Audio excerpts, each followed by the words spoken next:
This is Halo 3, and unless you've been living under a rock somewhere, you've probably heard of this game. In fact, you probably already own this game if you have an Xbox 360.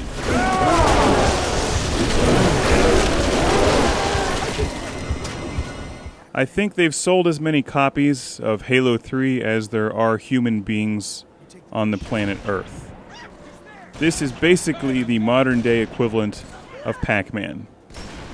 Obviously, the gameplay is much different, but the marketing and media push behind the Halo series is phenomenal.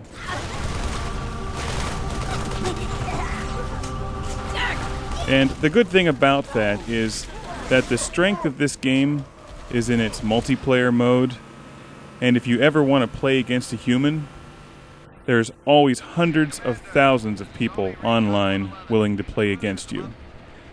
In fact, the sole reason I got this game was so that I could play against my friends. It's been several years since I've been out of college. Most of my college friends are all in different cities scattered across the United States.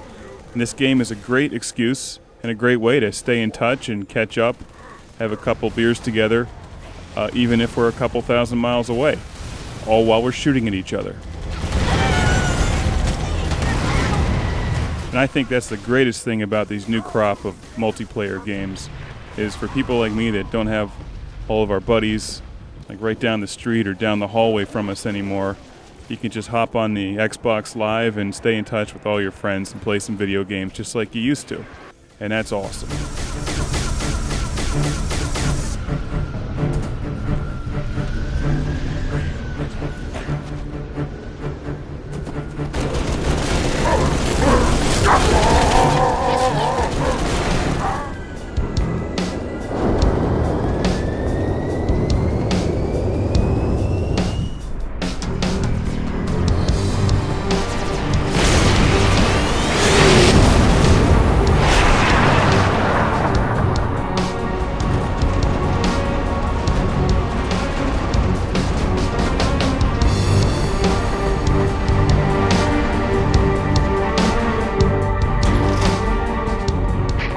She's a little crook, Sergeant Major.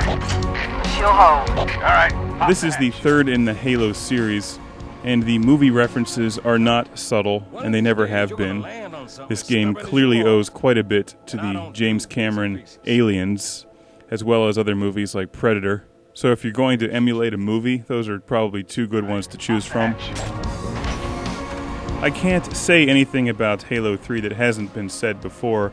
Normally on this show, I review classic video games from 20 or 30 years ago. The big question, of course, is will Halo 3 or the Halo franchise be regarded as a classic 20 years from now? And judging by how many copies and how many fans, how many young fans this game has now, I would say most likely.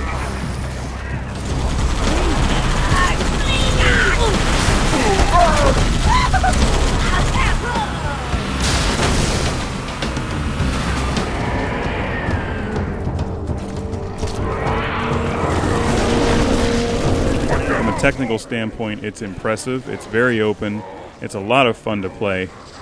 The graphics and the general gameplay and the whole feel of the environment is just tremendous.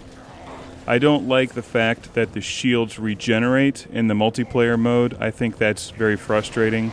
I preferred the way your character took damage in a game like Time Splitters, which I thought was an excellent first-person shooter, because when your friend shot you or when you shot your buddy, you knew they were wounded, so when you respawned, you immediately went after them because you knew they were hurt, that their shield did not just automatically regenerate.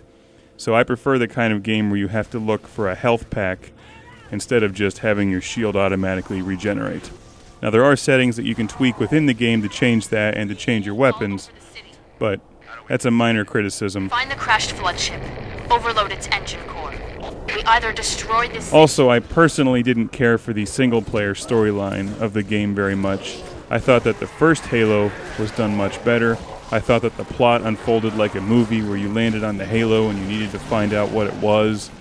And in this game, that's really missing. And the parts where Cortana pops up on screen like some kind of drugged-out flashback, I didn't care for that either. I thought that actually took away from the game. I played through the game in a multiplayer co-op with a couple friends. We had a great time, but we all agreed that was the huge weak point. Minor criticisms aside, Halo 3 is a must-have if you like first-person shooters and you want to play against some other people. Will this game have the cult status that something like Pac Man or Space Invaders has today, 20 years from now? I guess we'll just have to wait and see.